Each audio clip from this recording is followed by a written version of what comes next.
Hi, welcome to the New Bedford Symphony Orchestra's Homeschool Musical Connections program.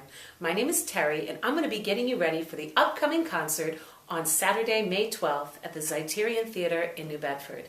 Now, the New Bedford Symphony Orchestra is going to be performing a program called The Music of America. But what is the music of America?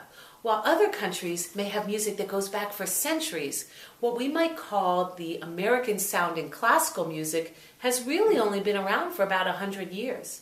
And we really owe that in a large part, to a composer named Aaron Copland. Now, Aaron Copland's music has been said to symbolize the spirit of America, that it has the power, the honesty, the openness, the open spaces of America. Well, you might ask, well, how can Aaron Copland put open spaces into his music? Well, I'm going to show you how he does that today. Now, when you go on a trip with your family, you might measure the distance that you travel in miles. In music, we have our own system of measurement, but they're called intervals. An interval is the distance between two notes. Now, sometimes that distance can be very close together, and sometimes the interval can be bigger, more space in between the two notes. For example, these two notes are very close together. But then I could space it out a little bit and put more distance, a greater interval between those two notes. Now, Aaron Copland uses a lot of two intervals, fourths and fifths. A fourth sounds like this. A fifth sounds like this. Now, some people say that he chose to use a lot of fourths and fifths to try to create like an open sound, like the open spaces across our country. Other people say that he might have gotten that idea to use lots of fourths and fifths from some very familiar instruments, a fiddle, a guitar, or even a banjo. Would you like me to play you something? No, I have no idea how to play this thing. I'm probably holding it wrong. But what I wanted to show you was that all the open strings on the banjo are an interval of a fourth. The distance between all the open strings are a fourth apart.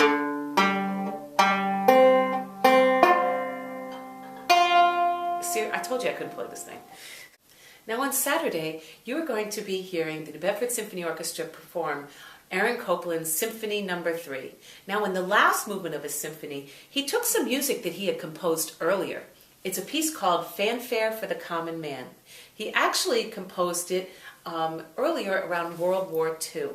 Now, a fanfare is a short piece of music, usually played by brass instruments, that kind of announces the beginning of some important event or ceremony.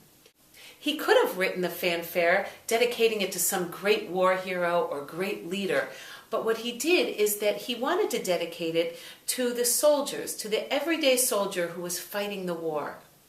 Now, the opening of the fourth movement starts with the fanfare played by a flute and clarinet very softly.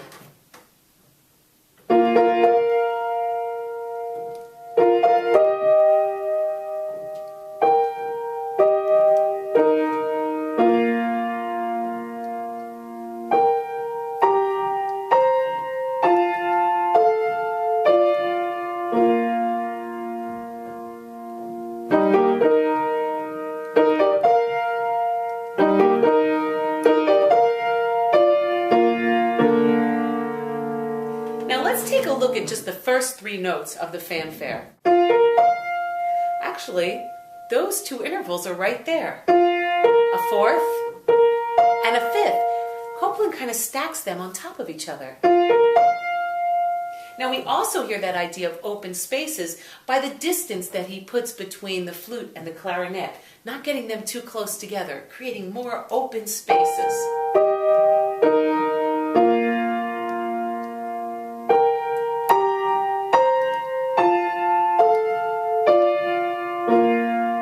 Hear it?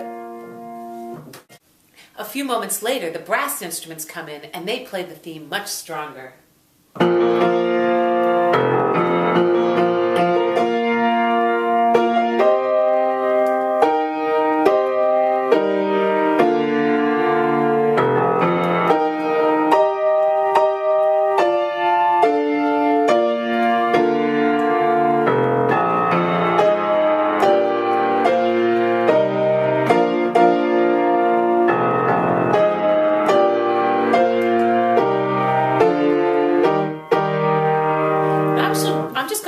up a minute to those 4 descending chords I just played a moment ago. Listen to these chords. Now those are beautiful chords, but I could play them differently. I'm actually going to play the same chords, but I'm going to play the notes much closer together, kind of close up the space so you can hear the contrast. Do you hear it? Same chords, but now I'm playing the notes much closer together.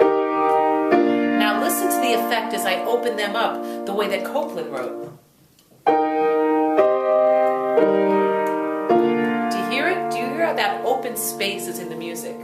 I'm actually going to jump ahead towards the end of the fanfare. We actually have these 3 chords. Now let's take a look at what those chords really are. I'm going to play this one from the bottom note up. Listen to the 4ths and 5ths. Up a 4th, up a 5th, up a 5th, up a 4th. They're all stacked up right on top of each other. Do you hear that? All 4ths and 5ths. Let me back up a little bit and let's take you to the end of the fanfare.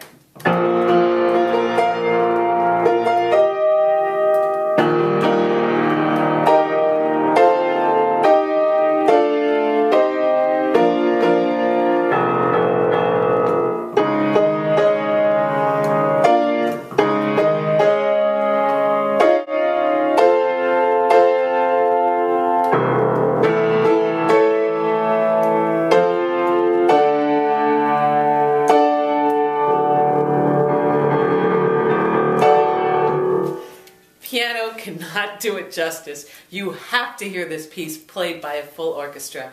It is an amazing sound, really, really powerful American music. I'll see you at the concert.